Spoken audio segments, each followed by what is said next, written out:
Assalamualaikum warahmatullahi wabarakatuh. Dimanapun kalian berada, semoga kalian semua sehat selalu teman-teman.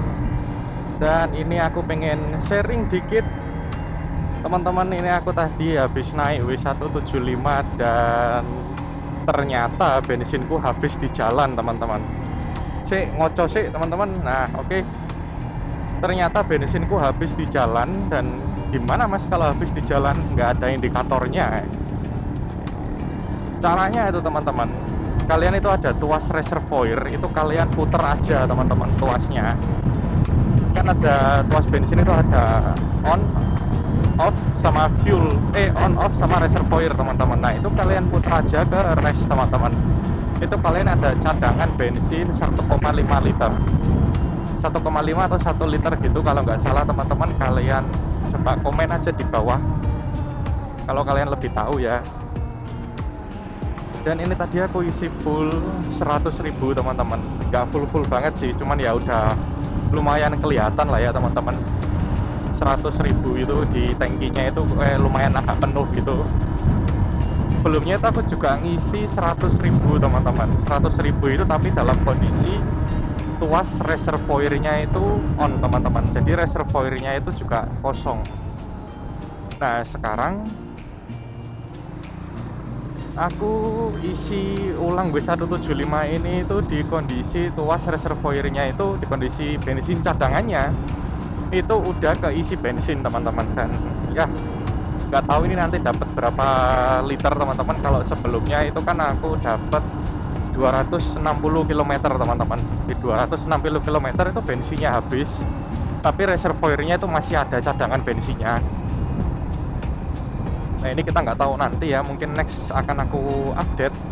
Ini kalau sampai nggak nyentuh 300 km teman-teman, itu berarti ada yang salah dengan karburatornya dan minta di setting teman-teman. Karena harusnya W175 itu irit teman-teman, harusnya paling nggak itu kalian masih bisa nyentuh di atas 30 km per liter. Isinya pakai apa mas? Kalau aku sih pakai Pertalite teman-teman, karena udah mulai tanggal-tanggal tua. Isi pakai Pertalite aja, nggak neko-neko. Kalau tanggal muda mungkin nanti baru aku isi pakai BBM RON 92 teman-teman. Mungkin entah pakai Shell atau AKR gitu ya. Dan sekarang aku lagi pengen sharing ke kalian. Aku lagi pengen bahas W175 ini dibandingkan dengan motor CS1 teman-teman. Mereka itu emang nggak bisa dibandingkan ya, karena memang peruntukan, harga dan lain-lain itu emang udah beda. Cuman ya aku pengen sharing aja teman-teman, karena kan motorku sebelumnya kan CS1 aku pegang itu udah dari tahun 2015. Aku bisa naik motor itu 2015 teman-teman, bisa naik motor CS1. Dan keluarga aku beli motor CS1 itu di tahun 2010 teman-teman, kondisi baru ya. Nah sekarang aku lagi pengen bahas itu kenapa kok aku menjual CS1 ku dan ganti ke W175 ini teman-teman. Aku kan butuh motor itu kan untuk jalan jauh ya, terutama untuk touring nanti teman-teman. Touring itu kebutuhan ya, bukan hobi, karena aku tuh nanti aku kerja di luar kota, tapi aku pengen naik motor teman-teman, kayak gitu. Nah CS1 itu memang secara model dia itu memang mirip-mirip kayak motor-motor touring teman-teman. Cuman ada beberapa kekurangan yang menurutku itu cukup fatal ya, cukup fatal. Dan untuk aku itu cukup fatal. Kalau untuk kalian mungkin nggak tahu, mungkin beda cerita, tapi untuk aku cukup fatal.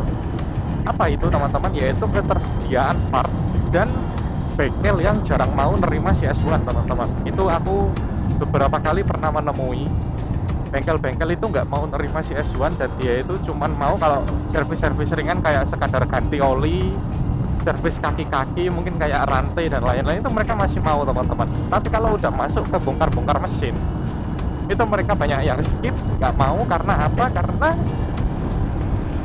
bodi dari motor CS1 itu cukup sulit untuk dibuka teman-teman. Apalagi yang motor udah tua banget, yang usianya udah hampir mungkin 15 tahun teman-teman, udah 15 tahun. Itu pasti plastik body covernya itu udah banyak yang ini ya, aus teman-teman. Bukan aus, apa ya istilahnya, metet, lapuk. Nah itu teman-teman, udah banyak yang lapuk. dan itu nggak ada gantinya teman-teman. Kalau cover body CS1 kalian itu udah rusak, itu udah tidak ada gantinya. Nggak tahu mau diapain, mungkin di bengkel custom mungkin bisa, aku juga nggak tahu teman-teman. Cuman kalau kalian lihat di marketplace itu sudah nggak ada yang jual body cover CS1 ori baru, itu udah nggak ada teman-teman. Yang ada itu cuman ori copotan, yang mana itu juga sama-sama plastik tua teman-teman, yang sama nggak menutup kemungkinan juga akan sama lapuknya kayak gitu teman-teman. Itu kekurangan yang pertama dan cukup fatal. Dan ya selebihnya itu motorku itu kekurangannya ya kekurangan minus pemakaian aja lah teman-teman, yang udah banyak yang minta diservis dan lain-lain. Cuman tak pikir-pikir, alah pakaian penyakit cok, mending dijual aja. Terus akhirnya kenapa kok yang dipilih W175?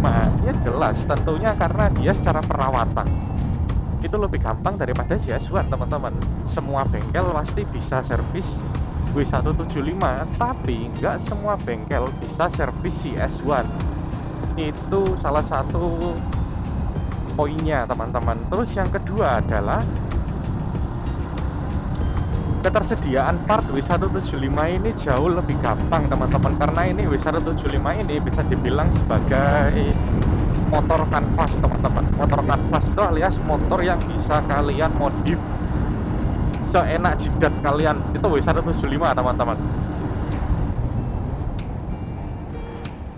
Jadi kalau sewaktu-waktu mungkin 20 tahun ke depan, kita nggak tahu ya, 20 tahun ke depan ternyata W175 itu langka misal, udah nggak ada yang jual barang oriannya, ya tinggal modif aja teman-teman di bengkel custom. Semua itu pasti bisa. Kalau W175, kalau CS1 belum tentu ya, enaknya itu teman-teman. Terus part substitusinya juga banyak. Yang kedua adalah posisi riding. Nah, posisi riding dari W175 ini itu cukup nyaman teman-teman, karena memang aku nanti beli motor ini ya kan aku pakai untuk touring. Jadinya ya aku tentunya nomor satu yang aku cari adalah kenyamanan untuk akselerasi, kecepatan dan lain-lain. Ya menurutku ini motor cukup teman-teman. Aku orangnya nggak suka ngebut. Pokoknya yang penting motor dipakai nanjak itu bisa naik, itu udah menurutku cukup bagus. Dipakai jalan 80 km itu udah nyaman, itu ya menurutku udah cukup oke teman-teman. Dan ya W175 udah memenuhi semua kriteria itu, terlepas dari teknologi motor ini yang memang cukup tua teman-teman. Teknologi motor yang cukup tua. Aku kalau berani ngomong W175 ini sok-sokan retro loh teman-teman, sok-sokan retro. Kenapa sok-sokan retro? Karena dia retro nanggung teman-teman. Dia mau konsep retro, nggak ada indikator bensin, nggak ada standar tengah. Tapi kalau retro itu harusnya dikasih kickstarter teman-teman, nggak polosan kayak gini. Itu sedikit kekecewaanku terhadap Kawasaki Indonesia teman-teman. Tapi ya ujung-ujungnya aku beli juga motornya. Kalian kalau pengen lebih enak itu beli aja yang injeksi teman-teman. Cuman yang injeksi itu kayaknya nggak semua bengkel bisa servis, karena kan injeksi itu ada servisnya itu intinya nggak segampang karburator lah ya. Dan ya itu sih teman-teman, sedikit pertimbanganku atau sedikit cerita dariku kenapa aku menjual motor CS1 ku yang cukup legendaris untukku ya, untukku karena itu udah menemani aku dari 0 koma ya teman-teman, nggak 0 banget, udah menemani aku dari 0 sampai aku gede, sampai bisa beli motor baru teman-teman. Karena udah nggak ada harapan. Kalau aku bilang males teman-teman, body covernya itu banyak yang pecah, banyak yang retak, dan ya udah nggak ada yang jual barunya, itu loh bikin males teman-teman. Dan itu usia plastiknya itu kurang lebih 15 tahun ya kayaknya. Ya wis 15 tahun teman-teman. Jadi ya udah waktunya untuk dipensiunkan. Dan ya segitu aja sedikit cerita dari aku teman-teman.